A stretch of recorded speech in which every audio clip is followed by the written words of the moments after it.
From the humble heartland to the halls of St. Peter's as a Vatican insider and to the streets of New York City, Father Jonathan Morris has followed where his faith leads him. As a best-selling author and television personality, Father Jonathan has reached millions of people, but it was Pope Francis's pastoral example to be amongst the poor and faithful that lit a spark in Father John. To be closer to the people, the Father left a few very high-profile posts and moved to the streets of the Bronx, where he now leads Our Lady of Mount Carmel Church on Arthur Avenue, a congregation in transition. My name is Father Jonathan Morris. I'm pastor here at Our Lady of Mount Carmel Church in the Bronx. On a normal Sunday, I celebrate Mass in Italian, I celebrate Mass in Spanish, I celebrate Mass in English, and I walk outside to a Mexican restaurant and then right down the street on Arthur Avenue and get great pastries, great pasta, great bread. I don't know how I ended up here. A white Midwest guy serving in a parish where hardly anybody looks like him, but I'm loving it.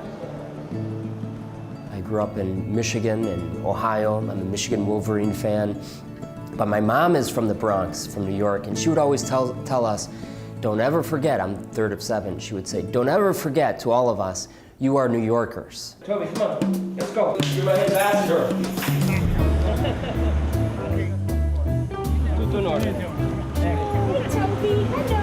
What I love about New York is that you never have to wonder what people are thinking. They'll tell you, they're like, Father, you know, homily was too long. I eventually came to New York City by invitation of Cardinal Timothy Dolan. He and I were both in Rome at the same time for a little while, got to know him, and he invited me to come and consider being part of the Archdiocese of New York. The first few years I was down at Old St. Patrick's Cathedral down in Soho. Then I was at Columbia University helping out in campus ministry and directing a radio channel for the Archdiocese and working in communications. After this whole election of Pope Francis, in which he began to call us to work with the poor, and he's been tough on priests and bishops.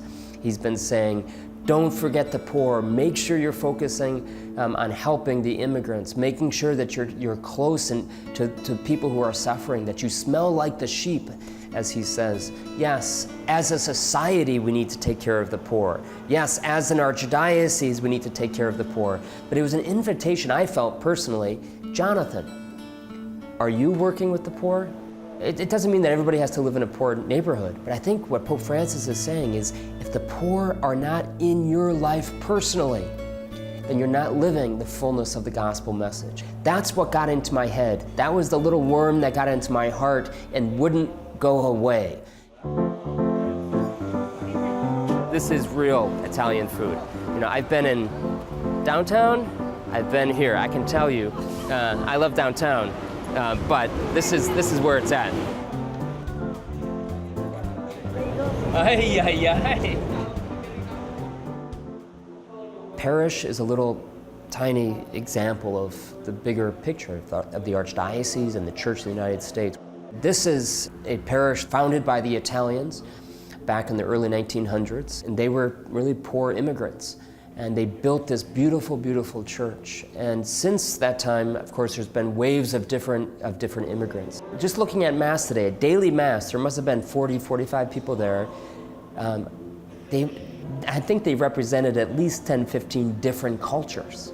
My goal here is not to bring them all together and to say, leave behind your cultures and come together as one community and sound alike, look alike, worship alike. That doesn't work.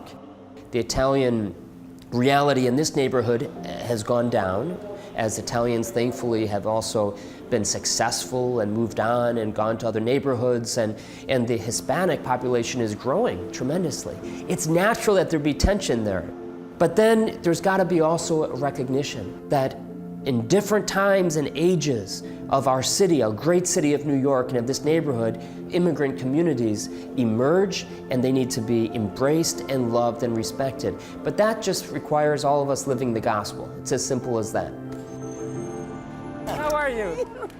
I'm already feeling it on the streets, people coming up and talking to me who wouldn't talk to me before.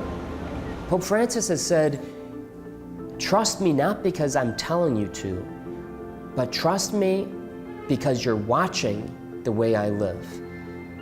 That is something that you just can't turn away from. You just can't look away from. You can't say, you know what, this guy doesn't walk the walk. Pope Francis is walking the walk. I'm not doing it myself yet. I'm working on it. I'm trying.